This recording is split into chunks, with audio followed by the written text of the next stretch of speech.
All right, hey, it's me. My name is Alna from alnakane.com. And guess what? In this video, I'm going to share with you the 6 embarrassing mistakes I made as a brand new freelance writer back in the day. Oh my gosh, I'm going to share all those mistakes.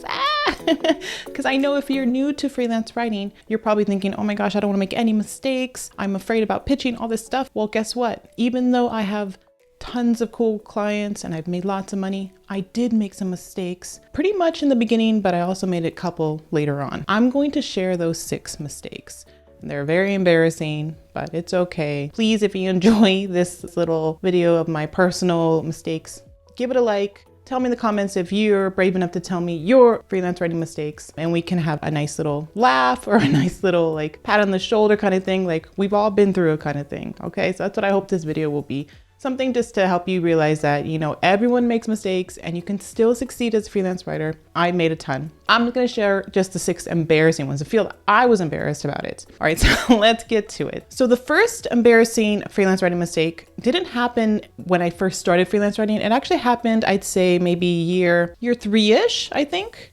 So around year 3-ish, I wanted to write for like big publications like Entrepreneur, like Forbes, like, you know, the big sites that you know about, right? And I wanted to get a byline. I knew of a few writers who wrote for those publications. You know, with my networking efforts, I had known them. I had guest posted on their site. I, shared their content. So I was really good and diligent about being the person that looked up to them. And so when I reached out and said, hey, I want to guest post on Forbes, can you help me? Who do I contact? Some of the people gave me right away the editor that they used. And so I reached out to them, spoke to the editor, filled out the form, but they denied me. So I was like, okay, well, I will try again another time. Well, fast forward another 3 years, probably. This is even more recent. I decided to use that same contact because I'm like, well, if they were the editor back then, they're probably the editor now. Well, I reached out to the same person. They didn't respond back because I realized that they no longer wrote for that column anymore. And I even pitched to the editor way back when, and they're not even the editor anymore. A big mistake was that I didn't do the proper research finding who the current editors are for whoever, Forbes or Entrepreneur or Fast Company. I'm not quite sure which publication it was at the time, but I didn't do that. I just resorted back to what I knew back years ago and ended up, writing this pitch saying, oh, I want to try again. Can you, hook me up again? Like not in a desperate way, but sort of like, we touched base a couple years ago and I'm back kind of thing. That was quite embarrassing. After I sent those emails, I immediately wanted to not send them. And so that was highly embarrassing. Nothing happened of it. I didn't hear back from them, but I realized, they're not going to talk to me at all kind of thing. So that was a big mistake I made. I should have done my proper research. My next embarrassing freelance mistake was with a client that I landed. It was probably my 4th client at the time.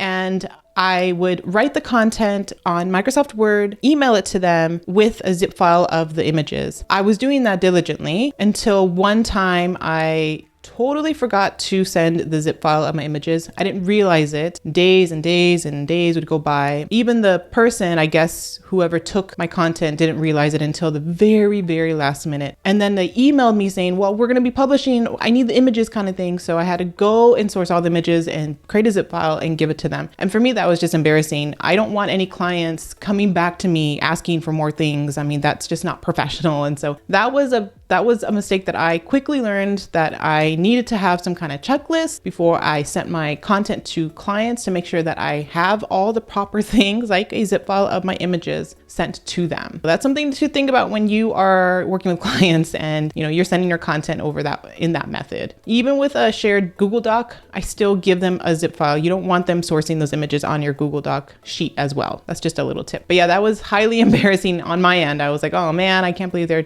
asking me for, and I didn't give them all that they needed kind of thing. On the next freelance writing mistake that I made that's embarrassing to even tell you is that I gave a client a error-free piece. I used Grammarly, I had a proofreader, and then when it was published, I noticed grammar mistakes. I can't believe that. And Grammarly would have caught that because it was a plural thing and then a capitalization thing. So I had to go and tell the client to fix those mistakes, and that was quite embarrassing. This next embarrassing freelance writing mistake almost cost me my job at the time. I was working with a small business, a mom and pop kind of business They had an online presence and a blog, and I was writing blog content for them. And for the longest time, I was speaking to their editor, and I didn't know that if I had questions, I had to go and talk to the owner of the company. And somewhere there was mixed messages. I guess I should have CC'd the other owner, their partner, which I didn't. And because of that, there was a lot of miscommunication from the three people that I was communicating with. And so that was, for me, frustrating. And I almost lost my job because of that, because I didn't know what was going on. And they were quite adamant that I was doing something wrong, that I wasn't CCing the proper people. So, be clear on who to contact, what their roles are, and CC anyone important that you need to. That's something that I didn't know, but I've learned since. For sure. The next embarrassing freelance writing mistake is contacting a client at the wrong time. I worked with a client across the world, and I believe their custom was their weekend started on Friday. For me, I'm still working on a Friday, and I decided to email them, but it was technically their weekend. They weren't at work. I just felt embarrassed that I was trying to contact this person. They weren't contacting me back. It took them days to contact me, and I just got frustrated until I realized what I was doing wrong. It was my fault, not their fault, for not, responding in time. In the beginning, I had no clue. It was just a big embarrassing thing for me that I had to learn. And the last embarrassing freelance writing mistake was, I think me and the client were both embarrassed, of what happened. I picked up a new client. It was probably my second client that I picked up, and they wanted me to put my content in the back end of their site. And I asked for their permission to, log into the back end of their site. They gave me the permission, but when I tried to go in, it didn't give me access. And so we spent email after email. He was confused and fumbling, trying to get access for me.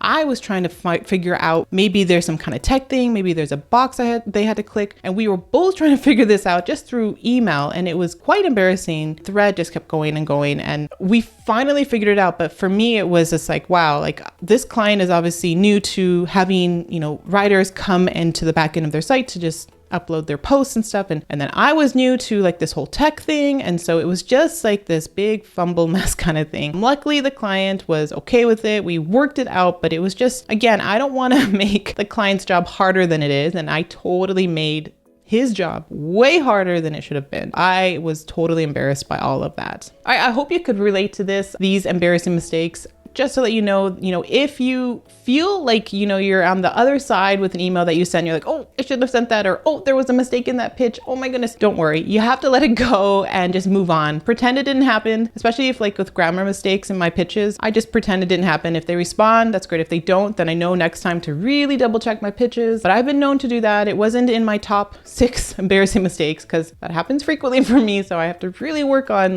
not being rushed. I always blame it on, my life as a mom to witness that. I'm just my twins are downstairs. I have to send this real quick. Let me go do that kind of thing. But I know I need to slow down on those stuff. You're going to run into those embarrassing mistakes that you made, or even if your client made and they're blaming you.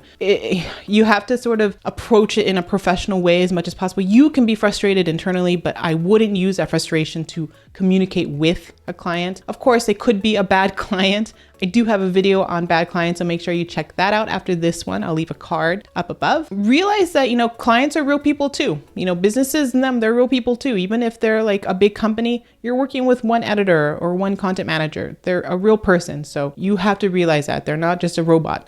Tell me in the comments below, have you had something similar happen? Tell me if you're confident enough, or if you want to share your embarrassing mistakes as a freelance writer. Like this video, and I'll see you in the next video.